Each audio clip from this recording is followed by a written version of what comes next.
Professor of Sedimentary Geology at the University of the West Indies here at Mona, Simon Mitchell, says Jamaica could experience a magnitude 7 earthquake. He's here with us to tell us why he thinks so. Morning, sir. Welcome to Smile. Good morning. All ball is well, sir? Well, at the moment, yes. What is sedimentary geology? What's that? It's probably not the title I should have chosen, but I chose it I know, back then. But sedimentary geology is really dealing with sedimentary type rocks. So that's things like sandstones, shales, limestones. Okay. But it's a bit broader than that. Also the things that occur in them, so the fossils and things like that. Okay. Okay. So, yeah. Why are you thinking that we might get a big one? Okay, well, we've been seeing a string of earthquakes, particularly for the last, say, year and a half. And that is somewhat concerning. Now, people who have felt some, people certainly will have felt the relatively big one, the 5.6, which happened. And what we see is that these are basically releasing some stress, but as well as releasing stress, they also put stress onto other areas. So what we have is we have faults that cross Jamaica. And there is a number of different faults. So the one that people know well about is the Plantain Garden Fault, which of course extends over towards Haiti, which was responsible for the 2010 earthquake there, which we all know about, and was felt here, of course. So, so that's one of the faults that comes in to Jamaica. But then there are another series of faults that go across the island. So, for instance, the Blue Mountains. Modern work has shown that it's going up by about 2 millimeters a year. It doesn't sound a lot, but if you add it up over many years, it's going up. Wow. Now, the reason it goes up is because there are faults on either side which are moving and actually pushing it up.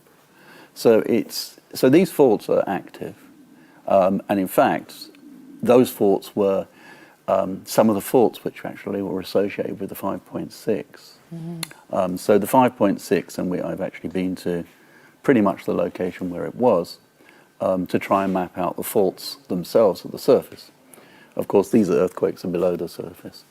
So what we're seeing is the different faults in Jamaica moving. Now, there are other faults in Jamaica. So there's one that goes across central Jamaica and sort of gets into about St. Elizabeth before it turns up towards the north coast. Most of the faults aren't so long. They tend to turn and change their directions, but just because of the nature of basically the geology of Jamaica. And that one moved. That one, how we had 2 small earthquakes which were felt on that, and that was before the current ones which we've actually had. And then what we've now had is another one, which of course the 5.3 in the Wagwater Belt. Now, what I do is I work together with the earthquake unit, and we basically collect the data, we analyze the data so we can actually understand it. Invariably, it takes a bit of time to work these things out. You've got to solve the solution for where it is, okay, and that we use the network which we have in Jamaica. It's about 14 stations. They won't all be up at a particular time, or at least they generally are up, but they're not communicating necessarily with the actual main recording station in Mona. So we use a number to actually solve these earthquakes, and you might use some from other stations, so stations, for instance, in Cayman, stations in Cuba, and these sorts of things. And this gives us a very good fit on where the earthquake occurred. You mentioned the Wagwater Fault? Wagwater Fault. That's what we're talking about now. Yeah. What I found interesting is you said it hasn't moved in maybe hundreds of thousands of years? Now, the reason for that, or the reason we know that, is because we can look at the end of it, at the northern end of Wagwater Fault. So you follow up into St. Mary, and you can see that it goes under some sedimentary rocks which have not been faulted, which means it must have moved. The last time it moved was before those rocks were deposited on it. So we actually do know that it really hasn't moved significantly for a good period of time.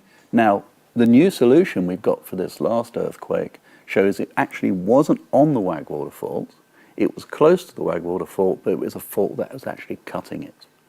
And a fault that's orientated east-west is a well-known fault, and it's called the Cavaliers Fault.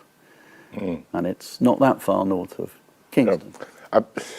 I've read, and I think you told us once that we've had, I don't know if it's hundreds of earthquakes for the year. Yes.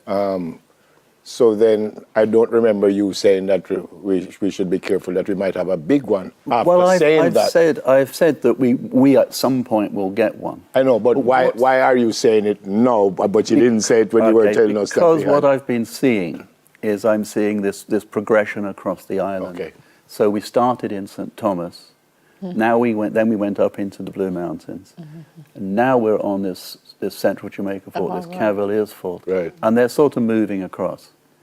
And my concern is that this is pushing stress further to the west, and that's likely to go on from one of these faults. So the central Jamaican fault is one, but there's also the South Coast Fault, which is probably the longest fault, and extends along the whole coast of the island effectively.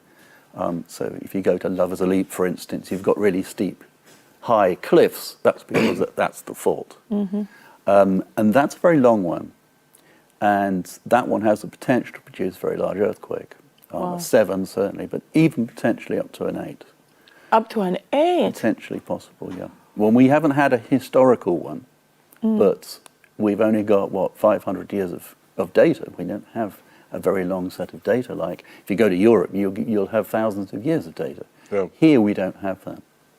But we can look back. We can do paleoseismic studies, so we can look at past earthquakes and date them just as you date archaeological remains. You can, if you find the right material, you can actually date them, and we want to extend that back so we have a better understanding of earthquakes in the past, which will help us work out what we call a return period. With your experience, what kind of damage a 7 could do? It really depends on 2 things. First is how deep it is, and then how close it is to basically populated areas. And the biggest areas that are going to suffer are the ones on the flat ground. So Kingston, Portmore are on flat ground. And the thing about that is it's soft ground. It's made of sediments. It's made of unconsolidated sediments. Whereas if you're on the limestones, they're not unconsolidated. They're very strong, and therefore you don't get such damage, an event, or the shaking is less. Let's put it like that. So the concern is areas that are flat, and of course areas that are flat are also areas where people build.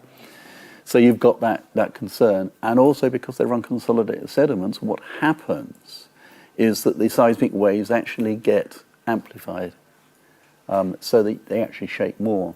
So it's one of the reasons why we often get a lot of reports from particularly Kingston metropolitan area, that we have had an earthquake, is because the waves are amplified there, and you're going to feel them. The other places are generally the ones close to where the earthquake actually happened. Okay.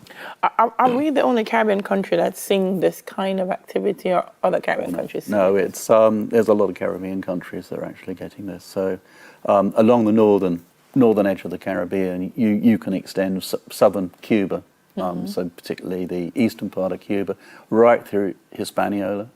There's faults that go there, of course, the Haiti one we mentioned already. Then you go into Puerto Rico. Puerto Rico has a lot of faults.